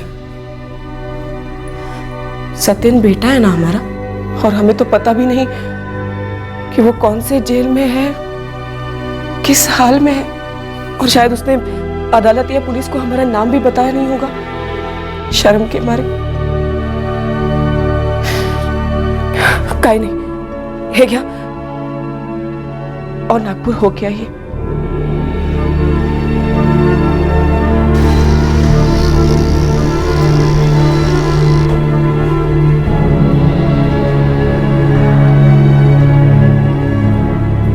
ये आखिरी बार छुट्टी चाहिए 4 दिन की। क्यों? ये पक्की खबर है, सत्यन नागपुर जेल में। बस उसे एक बार देख लो, 2 थप्पड़ लगा दूं, फिर उसकी रिहाई तक कोई छुट्टी नहीं लूंगा। और खुदा ना खास्ता नागपुर में नहीं मिला तो? फिर उसे ढूंढने के लिए कभी छुट्टी नहीं लूंगा, जुबान देता हूँ। कब जाना है 4 दिन की छुट्टी पर? कल।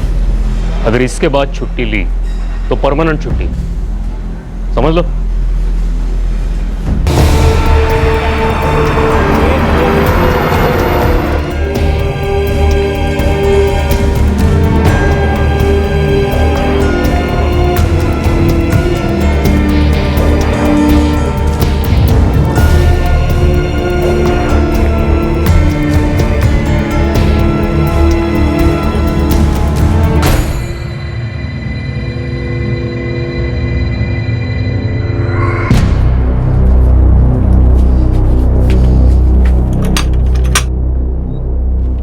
क्या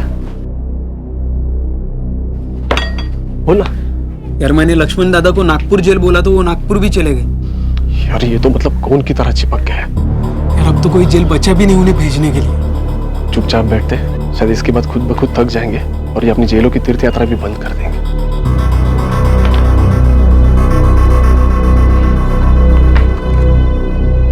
मिला? नहीं, इसमें तो नहीं है मेरे भाई का नाम। देखिए, फरवरी 2015 से अब तक के सारे कैदियों के नाम है इसमें। आप बोल रहे हो कि आपका भाई 22 मार्च 2015 में गिरफ्तार हुआ था? जी। सत्यन जाधव, और वो भी मर्डर केस में? जी साहब। ठीक है, जो भी हुआ हो, आपका भाई यहाँ तो नहीं है। आप किसी और जेल में पता कीजिए, या फिर ये पता कीजिए कि कौन सी पुलिस ने उसे उठाया था। सारे जेल हुआ है वो साहब, लेकिन मेरे भाई का नाम कहीं नहीं है। पता नहीं कौन सी पुलिस ने गिरफ्तार किया मेरे भाई को। लक्ष्मण दादा, आप सत्यन को ढूंढना छोड़ ही दो। ऐसे कैसे छोड़ दो जगदीश? बेटे जैसे छोटा भाई है मेरा। वो गलत रास्ते पे जा रहा था और मैं उसे रोक नहीं पाया। उसे मिलना मेरा फर्ज है। शायद आप उसे कभी मिल ही नहीं पाओगे दादा। ये क्या बकवास कर रहा है? कि पुलिस वाले ने उसे उठाया तो सही, लेकिन गिरफ्तारी नहीं दिखाई। या फिर लॉकअप में उसे बहुत तोड़ा होगा और उसने वहीं पर दम तोड़ दिया होगा। नहीं, या फिर ऐसे भी हो सकता है कि पुलिस वाले उसे थाने लेकर ही नहीं गए, किसी खोपचे में एनकाउंटर ना कर दिया हो उसका।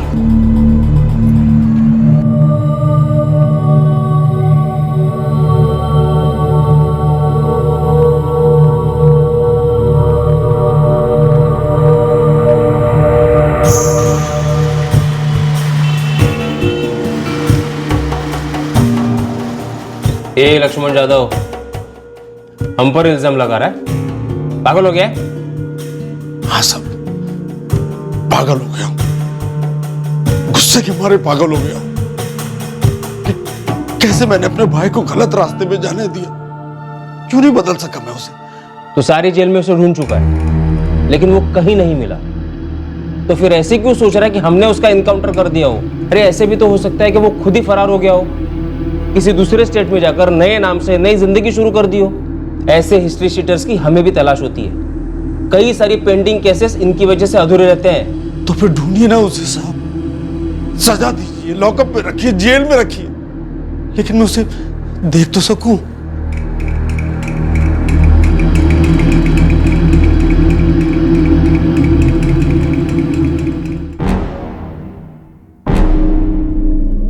छब्बीस साल का है, हिस्ट्री शीटर है और 1 साल से घर नहीं लौटा है। और इसकी मिसिंग कंप्लेंट आ जा रही है? मिसिंग नहीं साहब, इस सत्यन जाधव को अरेस्ट किया गया था किसी मर्डर केस में। ये फोटो भी मेरे पास आया है। डिटेल्स में लिखा है कि 21 मार्च 2015 को ये घर से निकला और 22 मार्च को अरेस्ट हुआ था। तब से इसका कुछ पता नहीं। 21 मार्च 2015? हो साहब, 26 का है, तभी तो इसका फोटो आपके पास लेके आया। किसी भारी चीज से सर पर वार किया है और बार बार मारकर चेहरा भी बिगाड़ दिया गया है। जाहिर है पहचान मिटाने के लिए।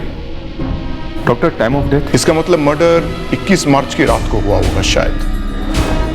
और हाँ, इनकी ब्लड स्ट्रीम में अल्कोहल के ट्रेसेस भारी मात्रा में मिले हैं और पेट में बहुत सारा अनडाइजेस्टेड फूड भी मिला है।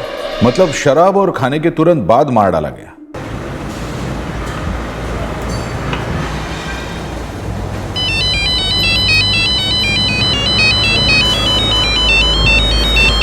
जी मैं लक्ष्मण यादव जी। कुछ पता चला मेरे भाई सत्यन के बारे में? आप अभी क्राइम ब्रांच ऑफिस आ सकते हैं? लेकिन बोलिए तो सही, मिला मेरा भाई, बात तो कराइए। आप आइए पहले, फिर बात करते हैं।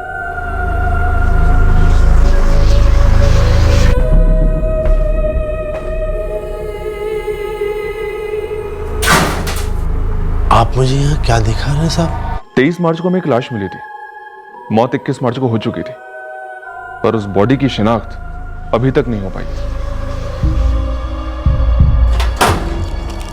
साहब,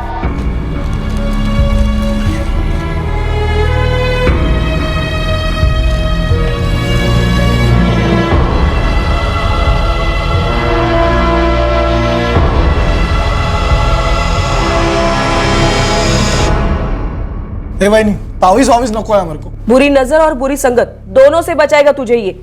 अब ज्यादा बात मत कर, ले। जबरदस्ती हो नहीं हो आहे गे। पता चला आप ही जादू टोना कर रही है मुझ पे। हाँ, मैं ही कर रही हूँ। तूने जो अच्छे से काम शुरू किया है वो बस अच्छे से चलता रहे। क्या मैं अपने भाई को देख सकता हूँ? लाश काफी बुरी हालत में थी, इसलिए उसका क्रियाक्रम हम लोगों ने खुद ही कर दिया। 21 मार्च पिछले साल मारा गया और मैं उसे पिछले 1 साल से महाराष्ट्र की जेलों में ढूंढता रहा। क्यों? उसे तो 22 मार्च को पुलिस उठा के लेके गई थी किसी मर्डर के केस में। फिर किसी ने उसका मर्डर कैसे कर दिया?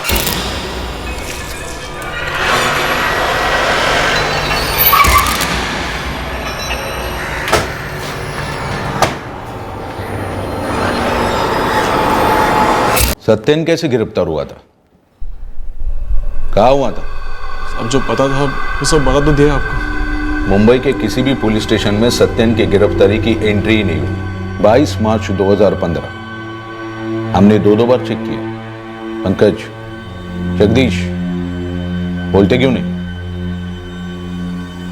मैं बोलूं क्यों नहीं बोलते? क्योंकि बोलती बंद हो गई है तुम दोनों की। 1 साल से सत्यन के भाई लक्ष्मण को घुमा रहे हो जेल से जेल, जबकि तुम दोनों को मालूम है कि सत्यन के साथ क्या हुआ था। क्योंकि जो कुछ हुआ वो तुम लोगों ने किया है ना? मार डाला ना अपने बचपन के दोस्त को।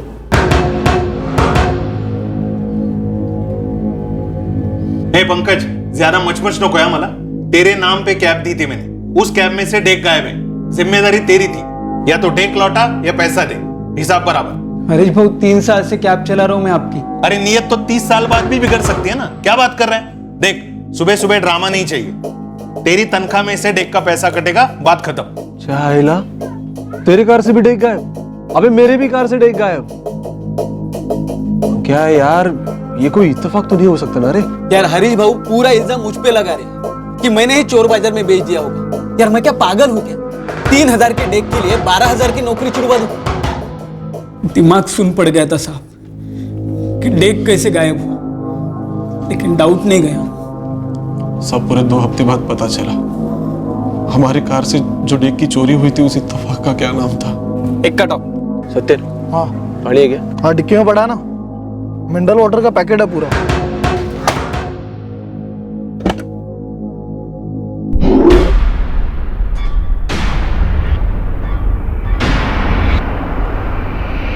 साला कल रात मेरे यहाँ सोया था और पता है सुबह उठता हूँ तो क्या देखता हूँ? चोरी की। सोच कहाँ से?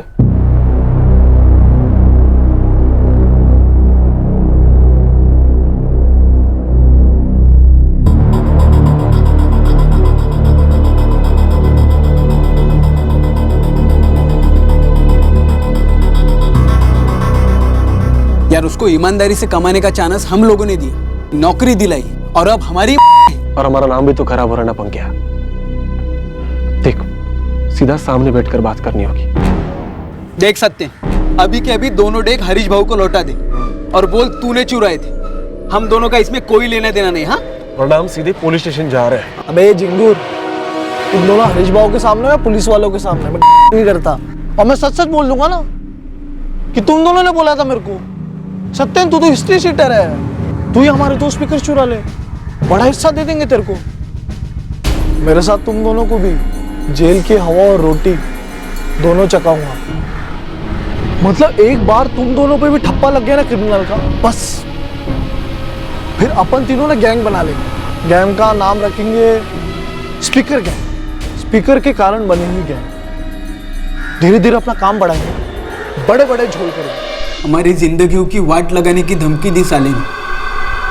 सब बचपन से जानते थे सत्यन को। हर बारी उसको कहते थे कि चोरी मत कर, मत कर, हमारे साथ रहा कर, सीधे काम किया कर। फिर हमने पार्टी रखी। जैसे उसको पता चला कि पार्टी में फ्री की दारू और खाना है, तो वो तुरंत आने के लिए तैयार हो गया और घर पर अपने भाभी को बोलकर आया कि मैं काम पे जा रहा हूं, जबकि उसको उस दिन ऑफ था। कुछ काम है नहीं, और छुट्टी किधर है आज?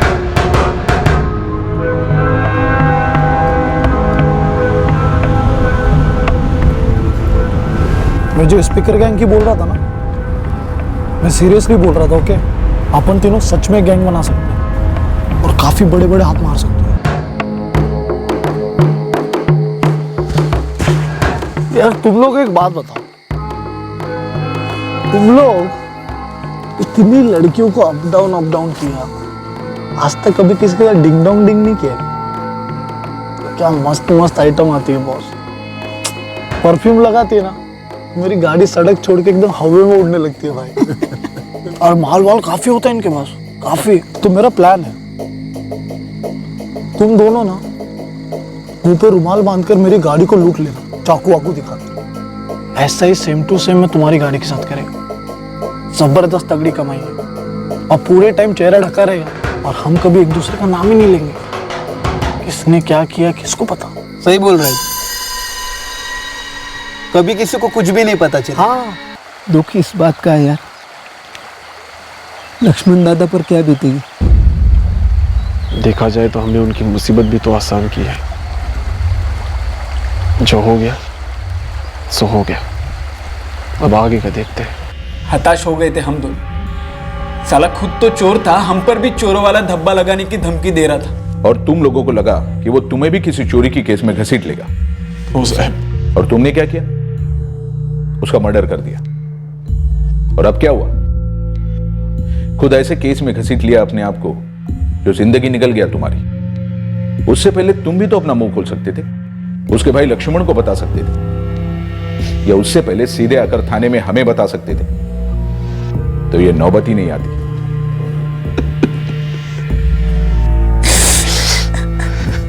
लक्ष्मण जी, 1 साल पहले जब सत्यन गायब हुआ था, अगर तब आपने उसकी मिसिंग कंप्लेंट दर्ज करवाई होती तो शायद उसका पता लगाने में इतनी देर नहीं होती।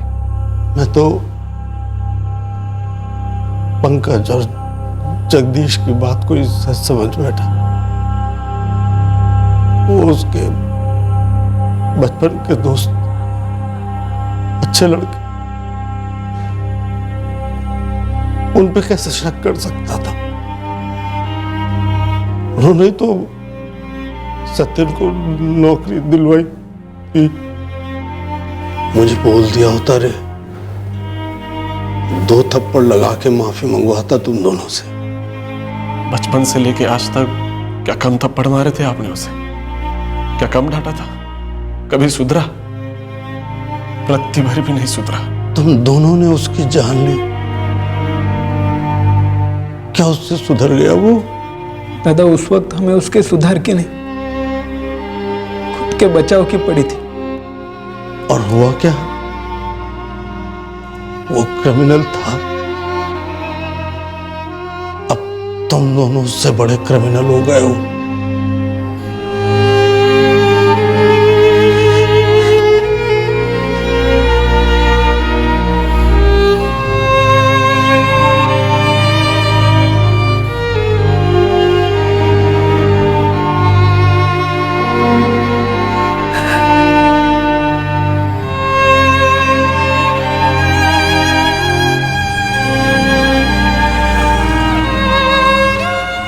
ये एक कड़वी सच्चाई है। जब कोई गलत रास्ता अपनाता है जिंदगी में, चोरी हो, गुंडागर्दी हो, नशा करना हो, या फिर औरतों को छेड़ना, बदतमीजी करना, या आगे जाके रेप करना, इन सारे कुकर्मों की सबसे ज्यादा तकलीफ करने वाले के घर वालों को भुगतनी पड़ती है। एक मां, भाई, बहन और पिता का दिल निचोड़ जाता है जब घर का एक बच्चा भटक कर गलत रास्ते पर निकल पड़ता है और जब उसे अंजाम का कोई आइडिया नहीं होता। ऐसे जुर्मों में सभी कीमत चुकाते हैं, गलत रास्ते पर चलने वाले और वो लोग भी जिनकी उंगली पकड़कर क्रिमिनल ने कभी चलना सीखा था। इस तरह के और भी एपिसोड देखने के लिए हमारे चैनल को सब्सक्राइब करें और बेल आइकन दबाना ना भूलें।